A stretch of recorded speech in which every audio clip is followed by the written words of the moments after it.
1 फरवरी को हम लोगों को पता चला था कि एक महिला हैं, बालू पांडे की पत्नी, सुपौल गांव में अंगारघाट थाना के अंतर्गत। यहाँ पता चला था कि एक महिला की हत्या हो गई है रात में। तो तत्काल थाना प्रभारी भी यहाँ पहुँचे थे, डीएसपी साहब भी पहुँचे थे और सुबह होते होते मैं भी यहाँ पहुँचा था। हम लोगों ने सभी ने घटनास्थल का निरीक्षण किया।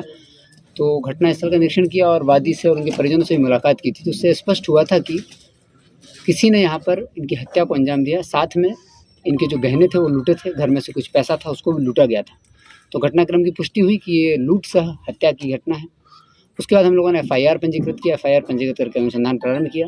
प्रारंभिक पहले दिन ही मैंने आप लोगों को बताया था घटनास्थल पर आते हम लोगों को कि पहले हम लोगों को शक था कि चूँकि इनका जो आर्थिक स्थिति और घर का पूरा जो सेटअप है उसको देखते हुए लग रहा था कि किसी पड़ोसी का ही, आसपास के लोगों का, इसी गाँव के लोगों का ही इसमें कोई योगदान हो सकता है इस घटना में।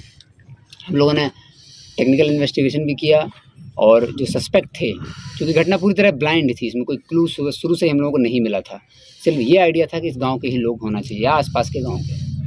किसी पुराने अपराधी द्वारा ये कारित की घटना नहीं लग रही थी, क्योंकि इसमें जो मॉडस था, जिस तरीके से घटना करी गई थी, घटना को अंजाम दिया गया था, दोनों तरफ गेट खुला था और आया गया था, लग रहा था कि कोई नया अपराधी ही नहीं इस घटना को अंजाम दिया है।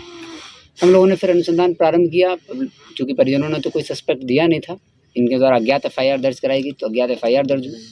और फिर टेक्निकल अनुसंधान के चलते चलते हम लोगों को स्पष्ट हुआ कि इसी गांव के 3 लड़के हैं, शिवम, गुलशन और बिहारी, जिनका घर भी यहाँ से ज़्यादा दूर नहीं है।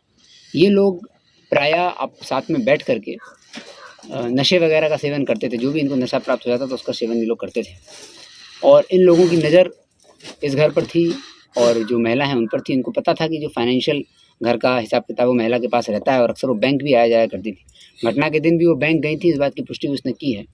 हम लोगों ने घटनास्थल पर भी उससे काफ़ी साक्ष्य इकट्ठे किए हैं। उसने बताया कि उस दिन बैंक गई थी, उसने आपस में अपनी टीम को इकट्ठा किया। कुल 5 लोगों ने घटना को अंजाम दिया। उसमें से 4 लोग घटनास्थल पर भी आए थे। चारों लोग गिरफ्तार हो गए, 3 यहाँ थे और एक और गिरफ्तार है। 4 गिरफ्तार हो गए। इन्होंने जो भी सामान लूटा था, उस लूटने के सामान में जो वृद्ध महिला जो पहने हुई थी 3 झुमके के पीस, वो तीनों बरामद हो गए हैं।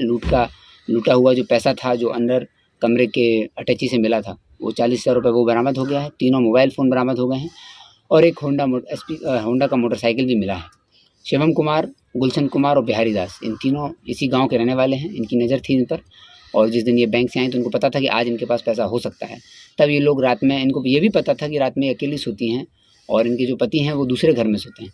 तो इन्होंने अपनी टाइमिंग को उस हिसाब से एडजस्ट किया। चूँकि इनके पति रात के 1-2 बजे के आसपास लौटते थे घर में, तो उन्होंने अपना 10 बजे के आसपास अटेम्प्ट लेना चालू किया। 11 बजे इनके द्वारा एक बार प्रयास किया गया, तब उन्होंने देखा कि वो महिला जग रही थी, इसलिए ये लोग उस समय